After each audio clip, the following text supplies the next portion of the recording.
Retour à la pièce Le Chasseur, acte 1, scène 6. La femme portant un voile noir couvrant tout son corps. C'était votre maître, pourquoi l'avoir tué? Le chasseur, il ne devrait pas être le maître de cette tribu. Le premier, regardant le cadavre.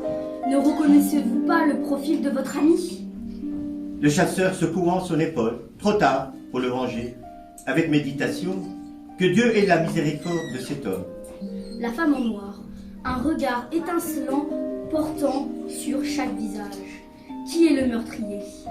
Une main sort du puits et appelle le chasseur qui se lève et se dirige vers le puits et crie. Le puits est plein, mais son eau est empoisonnée. Elle a tué mon ami. Le chasseur, acte 1, scène 8. La femme en noir. Je vous ai cherché. Le chasseur avec un ton bizarre.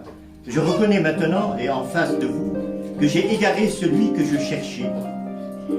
La femme en noir. Vous ne l'avez pas encore perdu. Le chasseur, je ne crois que les paroles d'un prophète. La femme en noir. Vous allez le venger et il réapparaîtra.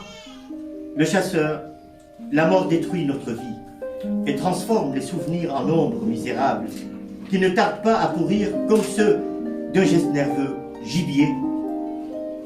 La femme en noir, avec impatience. N'étiez-vous pas son ami? Le chasseur, si, je le respecte, mais l'homme une fois qu'il trouve la mort, perd beaucoup de sa valeur. Mais peut-être, c'est à ce moment qu'il devient honnête. La femme en noir, espèce de misérable au cœur dur, le rejetez-vous? Le chasseur, la mort, supprime notre ego. Croyez-moi que cet homme ne demandera plus justice contre ceux qui l'ont assassiné, car la justice sur terre ne rend compte qu'à des tendances ignobles. La chute, acte 2, scène 2, quatrième partie. Princesse Naya, mais je ne pensais pas que tu avais le cœur si dur et si cruel. Son prince imaginaire. Ce n'était qu'un des chasseurs déguisés. Tu n'as vu que son visage. Pauvre toi, si tu savais la vérité. Princesse Naya, je ne te crois pas. Son prince imaginaire. Comme j'ai envie de te révéler son vrai visage. Ton innocence et la bonté de ton cœur, encore vierge, me paralysent.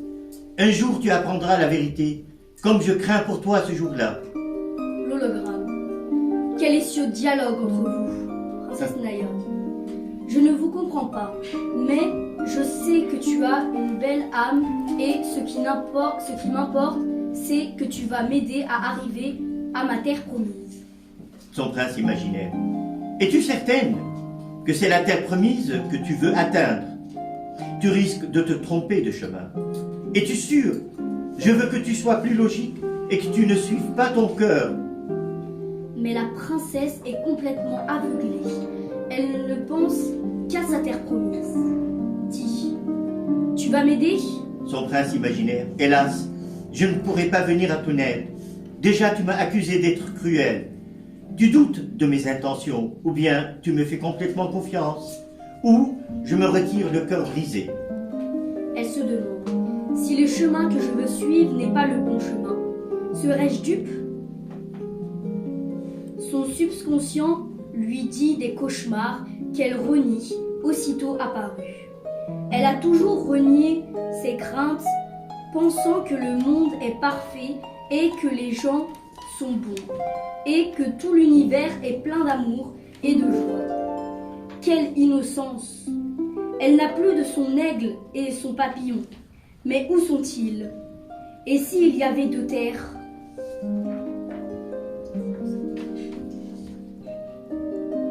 Un mirage et la vraie terre promise? Le sang, c'est le sang de qui? Tant de questions et aucune réponse. Cet aigle blessé pourra-t-il le sauver? Sazelle.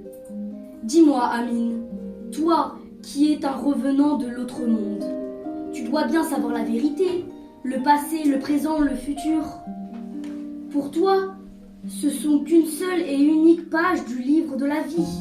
Dis-moi la vérité, je te croirai cette fois. Aide-moi, s'il te plaît. Comment ça? C'est moi, Amine, qui vais percer le secret de la femme en noir? Sazelle. Cela m'étonnerait, car jusque-là, Je n'ai aucune idée de ce que j'écris. Je ne fais que réagir à tes répliques guidées par le subconscient.